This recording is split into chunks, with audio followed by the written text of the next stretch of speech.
आपका पहला सवाल है, किसी गोलीय दर्पण की फोकस दूरी 10 सेंटीमीटर है तो उसकी वक्रता त्रिज्या क्या होगी? आपका ऑप्शन है ए 10 सेंटीमीटर, बी 20 सेंटीमीटर, सी 5 सेंटीमीटर, डी 40 सेंटीमीटर।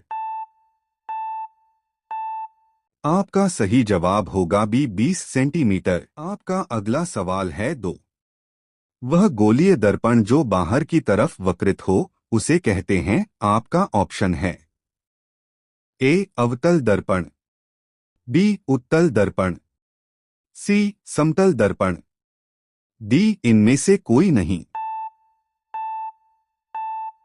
आपका सही जवाब होगा बी उत्तल दर्पण। आपका अगला सवाल है चार, दर्पण के पीछ बना प्रतिबिंब हमेशा कैसा होता है?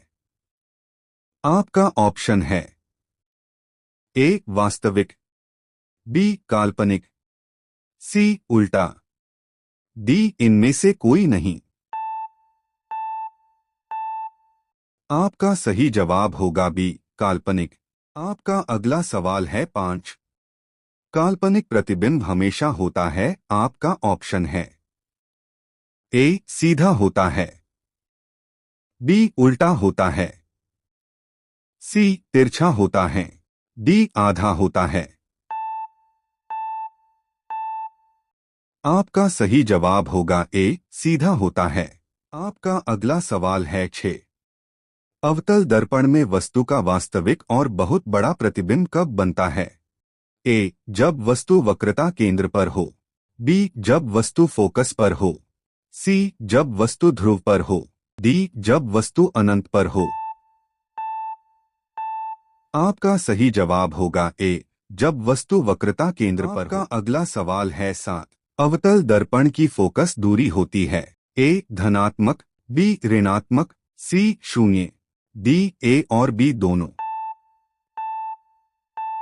आपका सही जवाब होगा बी ऋणात्मक। आपका अगला सवाल है आठ, उत्तल दर्पण की फोकस दूरी होती है ए ऋणात्मक, बी धनात्मक, सी शून्य, डी अनंत। आपका सही जवाब होगा बी धनात्मक।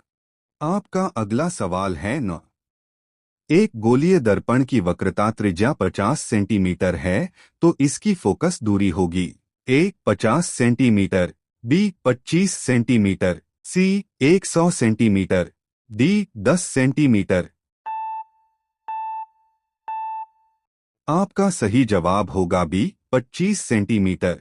आपका अगला सवाल है 10, वस्तु का आभासी और बराबर प्रतिबिंब किस दर्पण में बनता है? ए अवतल दर्पण, बी उत्तल दर्पण, सी समतल दर्पण, डी इनमें से सभी। आपका सही जवाब होगा ए अवतल दर्पण। आपका अगला सवाल है 11, उत्तल दर्पण में जब वस्तु अनंत पर हो तो प्रतिबिंब कहाँ बनता है? ए वक्रता केंद्र पर, बी फोकस पर दर्पण के पीछे, सी ध्रुव पर, डी कहीं नहीं। आपका सही जवाब होगा बी फोकस पर दर्पण के पीछे।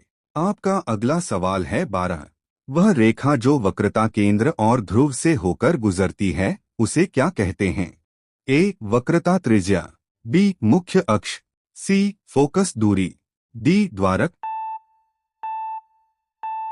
आपका सही जवाब होगा बी मुख्य अक्ष। आपका अगला सवाल है 13, यदि आपतन कोण 30 डिग्री है तो परावर्तन कोण का मान क्या होगा? ए 60, बी 30, सी 90, डी 0। आपका सही जवाब होगा बी 30। आपका अगला सवाल है 14, समतल दर्पण में प्रतिबिंब की प्रकृति क्या होती है?